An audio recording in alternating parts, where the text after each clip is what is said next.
Good day, Emissaries, and welcome back to another Archthrones devlog, an informative type of video where we discuss certain changes pertaining to the game and system mechanics. Today's devlog will focus on the changes made to the three forms of casting, that being sorceries, miracles, and pyromancy. With that out of the way, let's begin.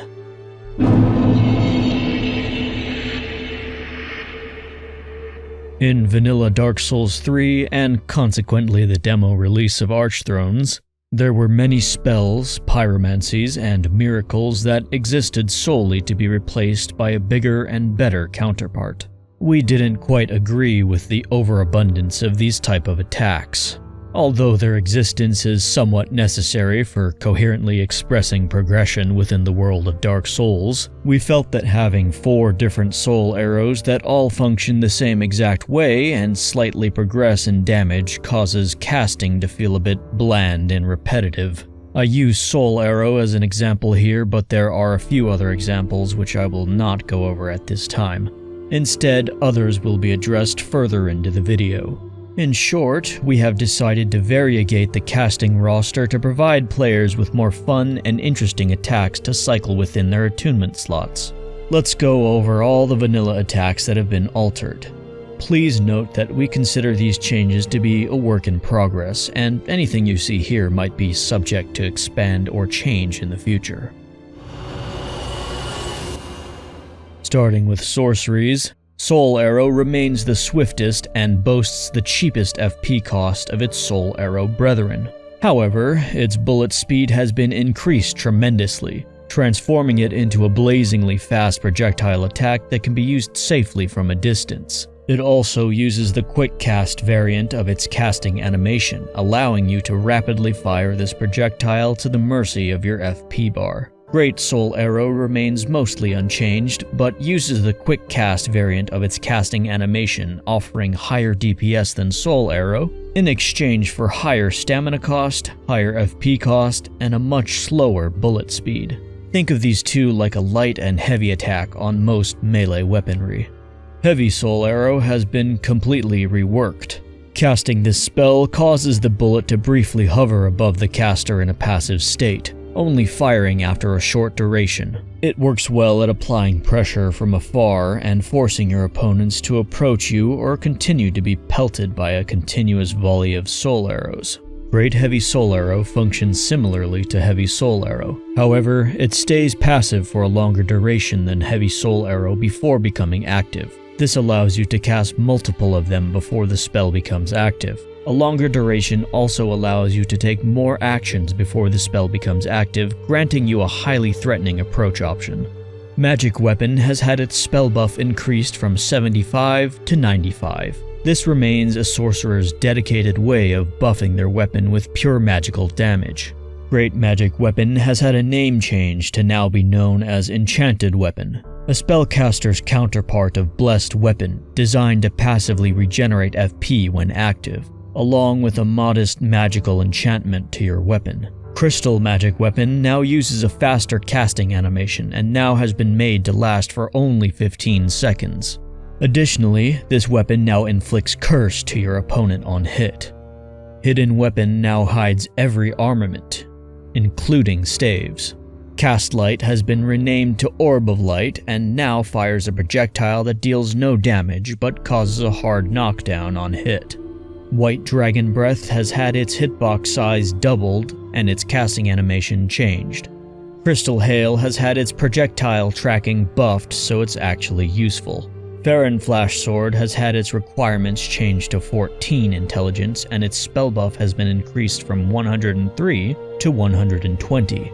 While Farron Dart remains the same, Great Farron Dart has been changed to Farron Dart Volley, a swift burst comprised of 3 Farron darts that can be fired repeatedly just as Farron Dart can. While each bullet does less damage than Farron Dart, the combined strength of each bullet deals more than a single Farron Dart, offering more firepower, but more chance of missing out on potential damage if some of your volley misses. Old Moonlight, when uncharged, will now cause you to lunge forward with the blade to deliver a far-reaching thrust. Fully charging the spell causes you to step forward and slash out with a far-reaching beam of moonlight that launches a projectile. Dark Edge now causes a hard knockdown on hit. Soulstream now hits more times and does more damage as a result.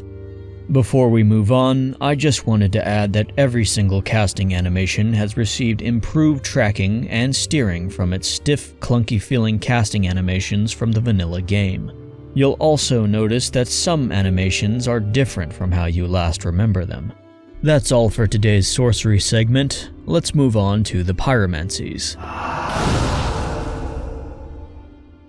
Pyromancy, like sorcery, was also held back by the redundancy of its available attacks, although to a much lesser degree.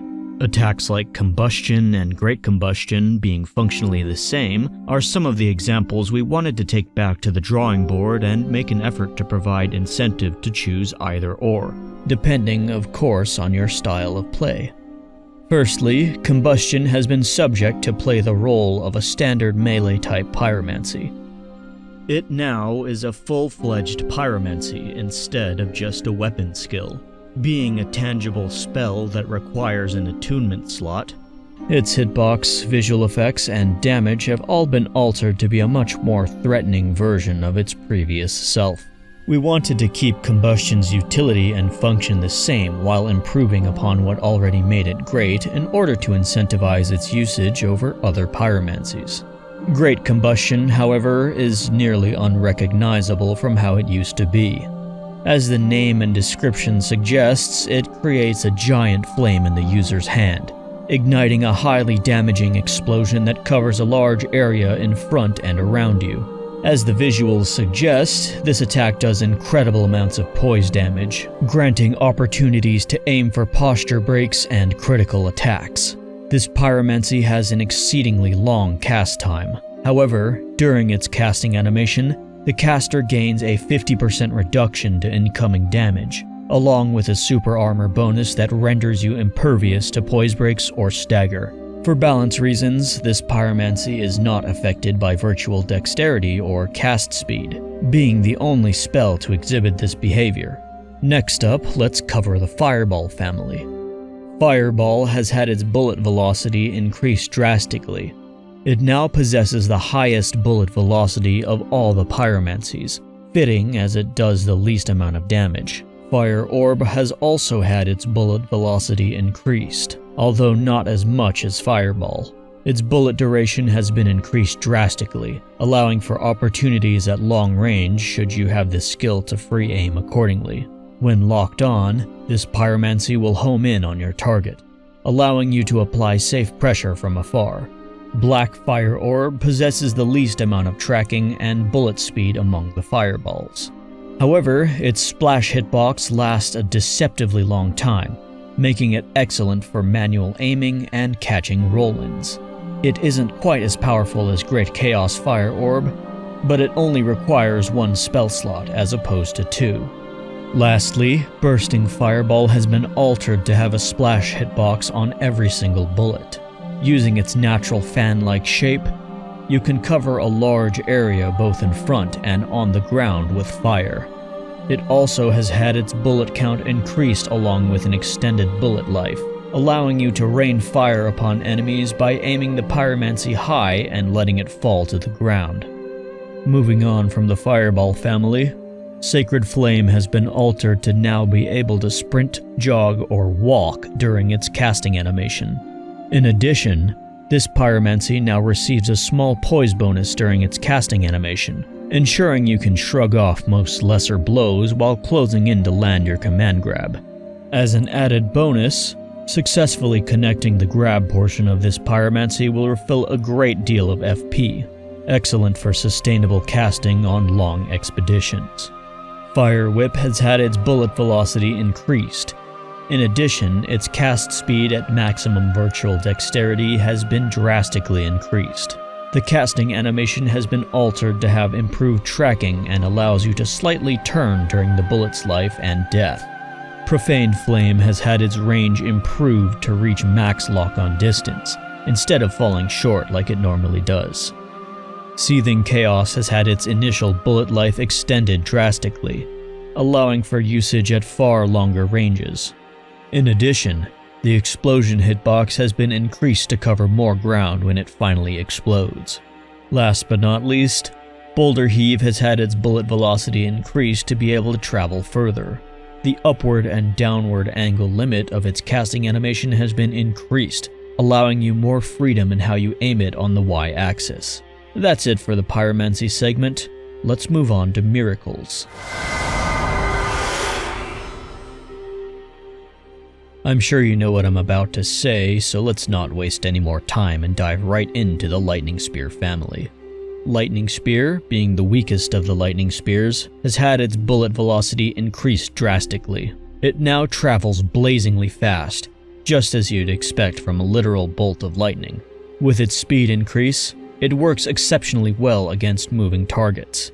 Great Lightning Spear has received minor improvements to its bullet life, but its main gimmick is in its newly acquired splash hitbox that activates on impact of both the target or the ground. Being a miracle of the Nameless King, we thought it fitting of it to exhibit a behavior of his other miracle, Lightning Storm. Landing both a direct hit and the splash hitbox will deal damage comparable to his father's Sunlight Spear, but just slightly less. Speaking of which, Sunlight Spear now has homing like you'd never imagine. Still retaining its place as the strongest of the Lightning Spear family, its improved homing makes it a serious threat. In addition to this, its bullet life has been increased, allowing use at much longer ranges as well as short. Moving on, you are no longer able to roll during the hold animation of Lightning Arrow. Instead, you are able to weapon swap during this animation, making you slightly more vulnerable but opening a plethora of options to choose from than just roll or backstep.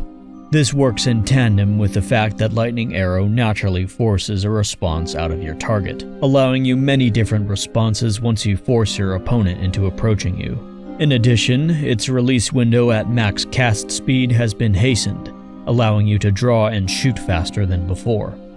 As a result, we have also lowered its damage slightly, as before it dealt more damage than Lightning Spear, despite all its pre-existing boons. Lightning Stake now has increased root motion when locked onto your target. In addition, the tracking of the casting animation has been increased drastically, ensuring you actually hit your target once your whopping 38 frames of startup concludes. Lastly, if you read the description of this miracle, it mentions this technique being developed to pierce Dragonhide. To pay homage to this, Lightning Stake will blast through any kind of guarding functions, as realistically, this explosive dragon-scale piercing bolt of lightning would have the ability to pierce through any form of shield or armament. Force, while having niche uses in PvP, was nearly useless in PvE, leaving very little reason to use it in PvE due to it dealing 0 damage. Simply put, it does more damage now. Not a lot, but it does enough to warrant a spot in one of your attunement slots, even when you're not engaging in gravity-based trolling. Lifehunt Scythe has received improved tracking and root motion when locked on. This makes it far less stationary than it was before, as even though it had a disjoint, it was rather lacking in the range department. That concludes the Miracles segment. However, I've got one last thing to discuss before we conclude.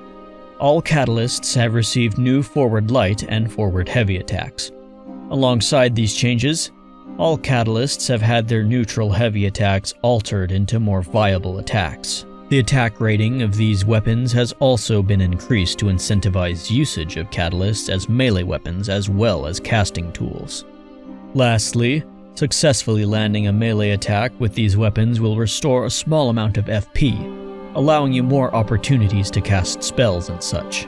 And with that, we conclude today's devlog. We hope these changes will incentivize players to experiment with new builds as well as make casting a bit more stimulating and enjoyable.